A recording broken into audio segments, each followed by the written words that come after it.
आमदार सुधीरदादा गाडगीळ यांच्या ऐतिहासिक पाठपुराव्याला यश. सांगली बाजार समितीच्या त्रिभाजनाची अधिसूचना जारी. सांगली चेंबर ऑफ कॉमर्स व मार्केट यार्डमधील व्यापाऱ्यांकडून आनंदोत्सव. आमदार सुधीरदादा गाडगीळ यांचे मानले आभार. सांगली सोमवार दिनांक 6 एप्रिल 2026 सांगली कृषी उत्पन्न बाजार समितीचे त्रिभाजन करून कवठे महाकाळ आणि जत तालुक्यासाठी स्वतंत्र बाजार समित्या स्थापन करण्याबाबतची अधिकृत अधिसूचना आज जिल्हा उपनिबंधक कार्यालयाकडून निर्गमित करण्यात आली. या निर्णयामुळे सांगलीतील व्यापारी आणि शेतकऱ्यांची अनेक वर्षांची मागणी पूर्ण झाली असून यासाठी सांगली चेंबर ऑफ कॉमर्स आणि आमदार सुधीरदादा गाडगीळ यांनी केलेल्या एकत्रित पाठपुराव्याला मोठे यश आले आहे.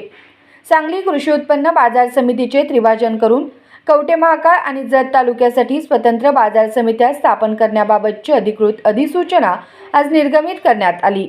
या ऐतिहासिक निर्णयाचे सांगलीतील व्यापारी आणि उद्योजकांनी उत्स्फूर्त स्वागत केले असून सांगली चेंबर ऑफ कॉमर्स व मार्केट यार्डमधील व्यापाऱ्यांनी फटाक्यांची आतषबाजी आणि पेढे वाटून मोठा आनंदोत्सव साजरा केला.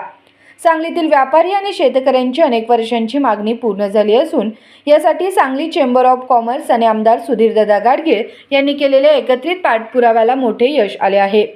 सांगली बाजार समितीच्या त्रिभाजनासाठी सांगली चेंबर ऑफ कॉमर्सचे अध्यक्ष श्री अमरसिंह देसाई, श्री समीर साखरे, श्री शरद चहा आणि सर्व चेंबर डायरेक्टर आणि सभासद पदाधिकाऱ्यांनी आमदार सुधीरदादा गाडगीळ यांची भेट घेऊन त्यांना सविस्तर निवेदन दिले होते. या निवेदनात त्यांनी मार्केट यार्डमधील व्यापाऱ्यांच्या समस्या, पायाभूत सुविधांचा अभाव आणि त्रिभाजनाची तातडीची गरज यावर प्रकाश टाकला होता. व्यापाऱ्यांच्या या मागणीची गांभीर्याने दखल घेऊन आमदार सुधीरदादा गाडगीळ यांनी मुख्यमंत्री श्री देवेंद्र फडणवीस, सहकार मंत्री श्री बाबासाहेब पाटील आणि पणन मंत्री श्री जयकुमार रावल यांच्याकडे तातडीने धाव घेतली.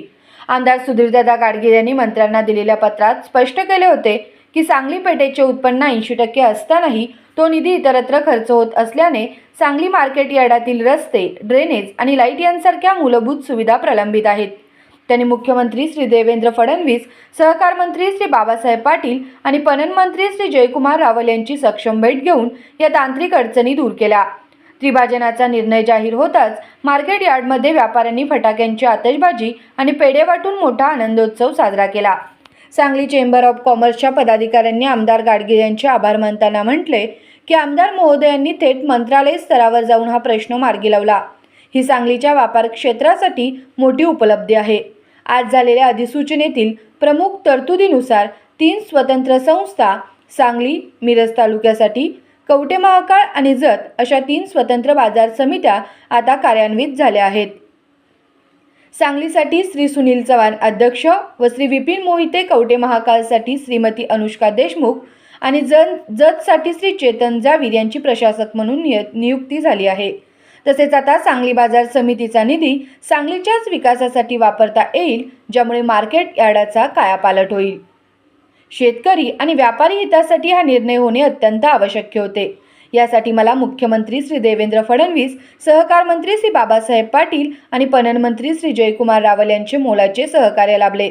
जत आणि कवठे महाकाळला स्वतंत्र ओळख मिळाल्याने आता सांगली बाजार समितीचा विकास अधिक नियोजनबद्ध पद्धतीने करता येईल. आता सांगली बाजार समितीला आधुनिक बनवण्यावर आमचा भर राहील, असे मत आमदार सुधीरदादा गाडगीळ यांनी व्यक्त केले.